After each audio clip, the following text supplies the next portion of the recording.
How to customize the lesson header in Articulate Rise 360. To make changes for the lesson header, please follow this process. Navigate to the Theme section, which is located at the upper side of the interface.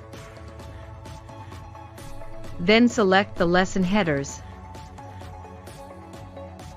You will find different options for the lesson headers.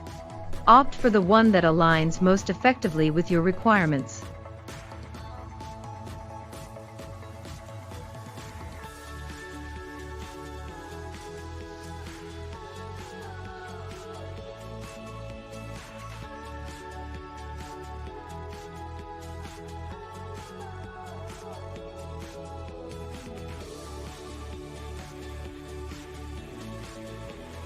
You can also off the lesson header by toggle switch, which is present on the left side of the tab.